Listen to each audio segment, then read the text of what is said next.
Next हम कर रहे हैं existence of power series solution. We now state without proof the theorem regarding the existence of power series solution of the differential equation। तो हमें क्या हो सकता है कि सेकंड ऑर्डर की डिफरेंशियल इक्वेशन इस फॉर्म में भी दी हुई होती है या आपकी ऐसे दी हुई है। अगर ऐसे दी है तो हम कैसे करते थे, जैसे अभी हम पिछले एक्सरसाइज में हमने ऑर्डिनरी या सिंगुलर पॉइंट निकाले हैं, तो हम उसको क्या करते थे, फर्स्ट उसका सेकंड डेरिवेटिव का जो कोफिशिएंट था d2y/dx करके उसको यूनिटी बना लेते थे। तो चाहे इस फॉर्म में दी है डिफरेंशियल इक्वेशन, चाहे इस फॉर्म में दी है। अब हमारा जो है, हम उसकी एग्जिस्टेंस की बात करते हैं कि पावर सीरीज सॉल्यूशन उसका बनेगा या नहीं बनेगा, तो कैसे बनेगा और किस केसेस के लिए। तो अगर आपका पॉइंट ऑर्डिनरी है, पहला, in neighbourhood of an ordinary point x equal to a every solution of the differential equation चाहे 1 की फॉर्म में हो या 2 की फॉर्म में is analytic at x equal to a and this can be express as power series of x minus a एस। क्या कहा उसने कि अगर आपकी जो डिफरेंशियल इक्वेशन चाहे 1 और 2 है, अगर मेरे पास x इक्वल टू ए उसका कोई भी ऑर्डिनरी पॉइंट है, तो इस डिफरेंशियल इक्वेशन का हर सॉल्यूशन उस पॉइंट के नेबरहुड में एनालिटिक होगा और उस पॉइंट पे भी होगा और उसको हम पावर सीरीज में लिख पाएंगे। If x equal to a is regular singular, मतलब कि वो ऑर्डिनरी पॉइंट नहीं है, तो क्या होगा, फिर वो सिंगुलैरिटी होगी। सिंगुलैरिटी में मान लो वो रेगुलर सिंगुलैरिटी है, तो then at least of the solution of the differential equation, तब हम ये कहेंगे कि कम से कम एक सॉल्यूशन जरूर आएगा जो हमारा किस फॉर्म में लिखा जाएगा, y equal to x minus a raise to power m a not plus a one x minus a plus a two x minus a का whole square plus so on. तो ये सिर्फ हमें डायरेक्ट एक theorem दी है, इसका कोई proof नहीं करना। ये हमें बताती है कि ऑर्डिनरी के लिए तो डेफिनेटली आपके पास पावर सीरीज मिलेगी जो उसके उस मतलब सॉल्यूशन को लिख सकते हैं पावर सीरीज की टर्म में around the neighbourhood of the point x equal to a, अगर आपका पॉइंट ऑर्डिनरी है। लेकिन अगर आपका वो सिंगुलर है और रेगुलर सिंगुलर है, तो एक सॉल्यूशन जरूर इस फॉर्म का होगा इन टर्म ऑफ पावर सीरीज की फॉर्म में। अब हम पहले डील करेंगे ऑर्डिनरी पॉइंट से। तो working rule for solution of a differential equation p not x d two y by d x square plus p one x d y by d x plus p two x y equal to zero, और otherwise जो standard है in the series form when x equal to zero is ordinary point. तो हम पहले deal करते हैं सिर्फ zero के लिए कि मान लो x इक्वल टू जीरो उसका ऑर्डिनरी पॉइंट दिया है और हमें क्या करना है, उस डिफरेंशियल इक्वेशन का सॉल्यूशन निकालना है और उसको पावर सीरीज में लिखना है। किसकी फॉर्म में, x की, x इक्वल टू जीरो की फॉर्म, मतलब इसकी पावर सीरीज की फॉर्म में यहाँ से जैसे। तो सबसे पहले अज्यूम करते हैं कि जो सॉल्यूशन होगा, अगर वो पॉइंट ऑर्डिनरी है तो सॉल्यूशन किस फॉर्म में होगा, पावर सीरीज में हम उसको लिख पाएंगे। तो सॉल्यूशन किस फॉर्म का होगा, y equal to a not plus a one x plus a two x square a three x cube plus so on, क्योंकि बस आपने यहाँ पे x को जीरो डालना है। पॉइंट ए हमारा क्या है, जीरो है, x इक्वल टू ए की बजाय हम जीरो पे चेक कर रहे हैं। तो जब वो पॉइंट ऑर्डिनरी है तो पावर सीरीज डेफिनेटली बनेगी। तो इसको क्या लिखेंगे, summation a m x raise to power m where a not a one a three we have to determine. Second step क्या रहेगा, as the solution assume in step one is satisfy the differential equation. हम ये मानेंगे कि ये solution है तो second order की डिफरेंशियल इक्वेशन को डेफिनेटली सॉल्व करेगा, तो सॉरी सेटिस्फाई करेगा। तो इसका मतलब ये सेटिस्फाई करेगा, तो हम फिर इस सॉल्यूशन के जो हमने ज्यूम किया है x equal to zero ordinary point के लिए, आप उसका फर्स्ट डेरिवेटिव लेंगे, फर्स्ट डेरिवेटिव करके देखेंगे। और मैंने आपको बताया था कि पावर सीरीज का टर्म बाय टर्म हम डेरिवेटिव कर सकते हैं। m हमारा पहले सिंपल में जैसे जीरो से शुरू हो रहा था, तो डेरिवेटिव में 1 से स्टार्ट हो जाएगा और आपकी m पावर आगे आ जाएगी, क्या हो जाएगा, m minus one. Second derivative में सेम वे से हम 2 से शुरू होएगा, चाहे आप स्टेप बाय स्टेप इसको खोल के भी डेरिवेटिव लेके देख सकते हो, तो इस टर्म में लिख पाएंगे। फिर हमें क्या करना है, d y by d x की डबल डेरिवेटिव की और y की वैल्यू किसके अंदर डालनी है, सॉल्यूशन के अंदर डालनी है। तो थर्ड स्टेप रहेगा shifting the summation index so each term in written in x raise to power m. अब जब हम पुट करेंगे, कोई टर्म हमारी क्या आएगी, एक्स की पावर m माइनस टू में आएगी, मान लो समेशन में, कोई आएगी x की m माइनस वन में या x की m में। तो हमें सबका इंडेक्स सेम करना है, तो शिफ्ट करेंगे। फिर equate to zero the coefficient of various power of x। फिर हम दोनों साइड से वेरियस पावर ऑफ x का कोफिशिएंट को क्या करेंगे, कंपेयर करेंगे। From here you obtain the constant a2 a3 an जो भी आपके होंगे in term of a not and a1। फिर हम सब्स्टिट्यूट करेंगे value of a2 a3 in the solution. So this हमारा जो सॉल्यूशन होगा डिज़ायर होगा हैविंग a नोट और a1 आर्बिट्रेरी कॉन्स्टेंट्स के रूप में। अब a नोट और a1 की वैल्यू हमारे पास डेफिनेटली नहीं आ पाएगी, तो सारे बाकी a2 a3 इसकी टर्म्स में आ जाएंगे। और हम दो कॉन्स्टेंट हमारे पास हो भी सकते हैं, क्योंकि अगर सेकेंड ऑर्डर की डिफरेंशियल इक्वेशन है तो उसके पास दो कॉन्स्टेंट हो सकते हैं। सो जैसे पहला एग्जाम्पल है, सॉल्व द सेकेंड ऑर्डर की डिफरेंशियल इक्वेशन है, स्टैंडर्ड ही गिवन है इन सीरीज, तो इसका मतलब इसको पावर सीरीज में सॉल्व करना है।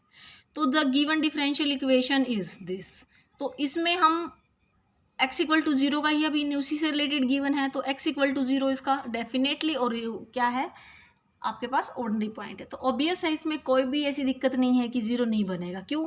अगर हम जीरो पे देखें तो देखो आपके पी एक्स को भी कोई दिक्कत नहीं है, आपका क्यू एक्स कितना है 1, तो p q and q x both are analytic at x equal to zero.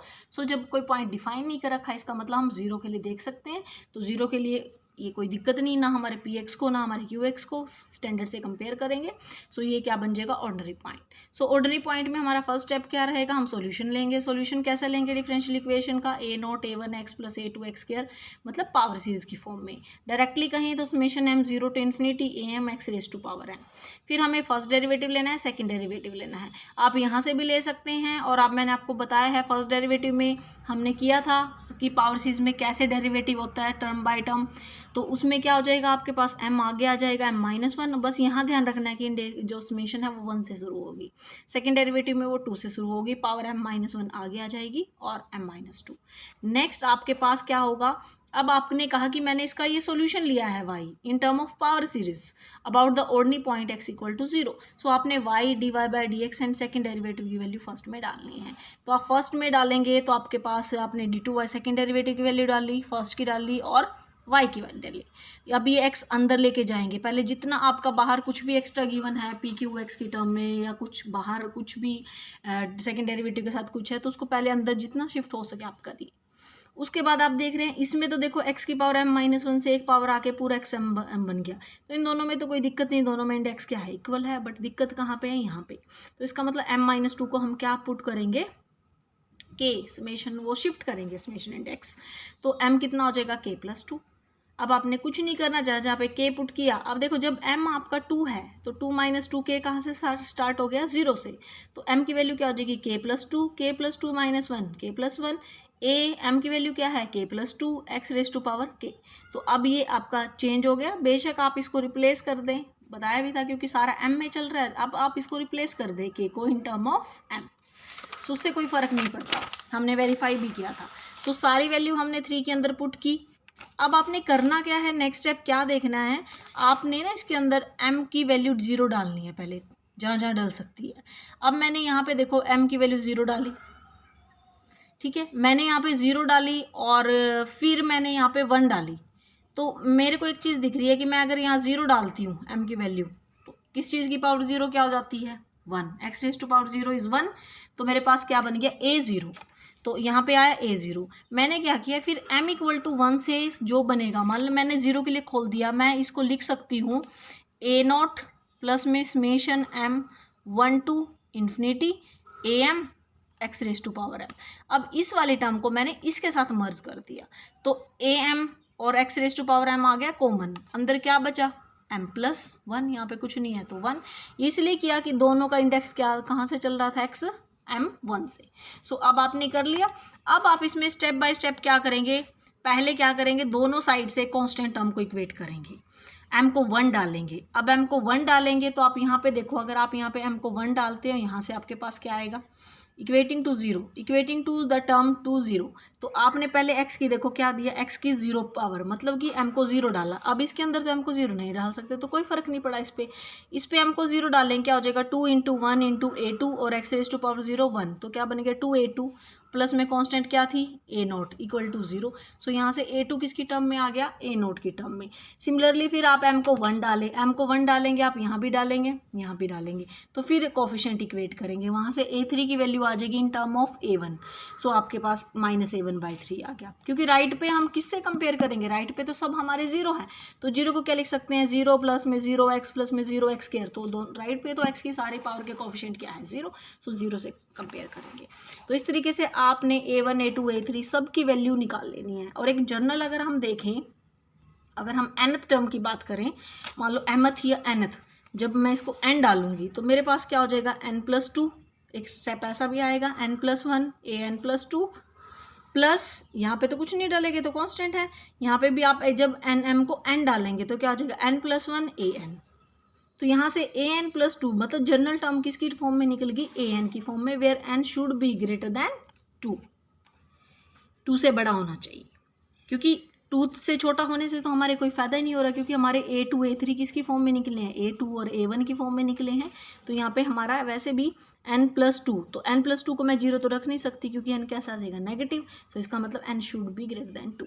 तो इस तरीके से अब आप इसके अंदर n को 3 डाल सकते हैं, 4 डाल सकते हैं, तो आपकी बाकी सारी टर्म्स फाइंड आएंगी, A1 A2 जो भी रिमेनिंग था, A2 तक तो निकल ही चुका था आपके पास, A4 तक, A5 आ गया, 6 आ गया, 7 आ गया, 8 आ गया। तो जस्ट अब आपने सारे टर्म्स कोएफिशिएंट्स निकाल दिए।